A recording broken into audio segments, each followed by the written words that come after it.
এই মহিলার ক্যান্সার হয়েছিল, তো ভেলোর গিয়েও কোনো লাভ হয়নি। কিভাবে কেমোথেরাপি নেওয়ার পরে আজকে ছুলেংটা এসে ইনি সুস্থ হলেন। তো আপনার নামটা কি?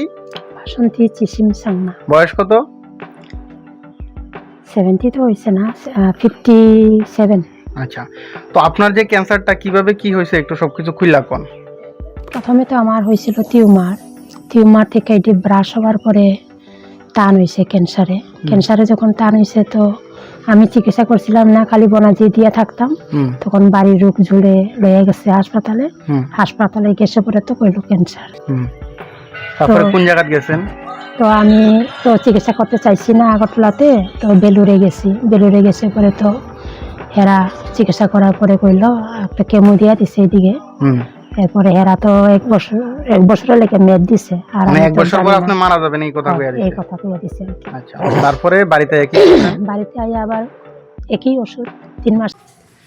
যারা America, Canada, Germany, Italy, London এইসব জায়গায় থাকেন, তাদের একটা ইনকোয়ারি থাকে যে প্যাকেজ নিলে কি সব কিছু পাওয়া যাবে ওই জায়গায়। তো কথাটা হচ্ছে, আমার প্যাকেজগুলো আমি এইভাবেই বানিয়ে দিই যাতে আপনারা ঘরে বসেই সব কিছু করতে পারেন, তার জন্য কোনো চিন্তা করতে হবে না। আপনি যে রাজ্যেই থাকুন বা যে দেশেই থাকুন সব কিছু নিজের ঘরে বসেই করতে পারবেন, সেটা তার কোনো অসুবিধা হবে না। আর যাদের অ্যাপয়েন্টমেন্ট লাগে তারা শুধু হোয়াটসঅ্যাপ করবেন, যে নাম্বার দেওয়া থাকে। অ্যাপয়েন্টমেন্ট নিলে আমার সাথে শুধু সাধারণ কথা এবং প্যাকেজের দাম জানতে পারবেন। ধন্যবাদ। একই ওষুধ 3 মাসের লেগে দিয়ে দিছে। আচ্ছা, তো একই ওষুধ ইউজ করছি আর কি। এরপরে হেরা এপ্রিল মাসে আবার ডাকছিল বেলুরে, আমি গেছি না, তো আগরতলাতে চিকিৎসা করছি আর কি, ক্যান্সার হসপিটালে। আচ্ছা আচ্ছা। তো এখানে যে এক বছরের মধ্যে কইছিল আপনি মারা যাবেন, আমার এখানে আইবার পরে কি আপনার কোনো ওষুধপত্র লাগে না? আগে আপনার কি রকম ব্যথা আসলো আর কি কি সমস্যা আসলো? ব্যথা তো ছিল এই হাতে। আর হাতটা একটু দেখান তো আগে ওনার হাতটা। এই দেখুন, আগে ওনার হাতটা এতটুকু উঁচা ছিল, প্লাস প্রচন্ড ব্যথা। আজকে হাতটা এই জায়গায় আসবে 20-22 দিনে, প্লাস হাতটা ভালো করে দেখে নিন কতটুকু বড়, এতটুকু বড় হাতটা আজকে এই জায়গায় এসেছে। আগে তো বড় আসলো, তো আগে তো মুটো করতে পারতেন না।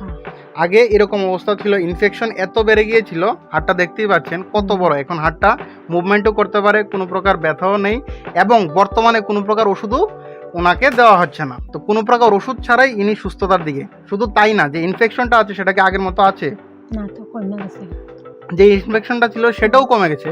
তো বুঝতে পারছেন ক্যান্সারগুলা আমার জন্য একটা সর্দি কাশি জ্বর থেকে বেশি কিছুই না, এবং এর প্রকৃত প্রমাণ সামনে দিয়ে দিয়েছি। যে জায়গায় ভেলুর হাসপাতাল থেকে বলা হয়েছিল 1 বছর বেশি বাঁচবেন না, আমার কাছে আসে আজকে 20-22 দিনে ওনার ইনফেকশনও ঠিক হয়ে গেছে, ব্যথাও ঠিক হয়ে গেছে, হাতের সোয়েলিংও কমে আসছে, সব কিছু আজকে নর্মাল, হিমোগ্লোবিন সবগুলো নর্মাল হয়ে গেছে। তো এটাই ক্যান্সার। তো অনেকেই আমার ভিডিও অনেক দিন ধরে দেখছেন, দেখতে দেখতে ওনার পরিবারের সদস্য সংখ্যা কমে গেছে, অনেকেই আজকে আর নেই, উপরে চলে গেছে। তো আপনারা দেখতেই থাকবেন, আর এইভাবে পরিবারের সদস্য সংখ্যা কমতেই থাকবে, আমার ভিডিও আসা বন্ধ হবে না, কন্টিনিউ ভিডিও আসবে। আর যারা শুধু ঘেউ ঘেউ করে তাদের বলছি, ঘেউ ঘেউ করে লাভ কি, যদি ক্ষমতা থাকে কোর্টে আসবেন। আর যারা আমার ভিডিও সবসময় শেয়ার করেন তাদেরকে অনেক ধন্যবাদ, প্লাস তাদের বাড়িঘরে থেকে যদি কেউ আসে তারা এক্সট্রা ফ্যাসিলিটি অবশ্যই পাবে। আর যারা নর্মালি 200 টাকা দিয়ে নিজেকে ঠিক করার মেন্টালিটি রাখে, এইসব রোগ এখানে ফোন করে শুধু শুধু সময় নষ্ট করবেন না, অন্য জায়গায় চলে যাবেন। ধন্যবাদ।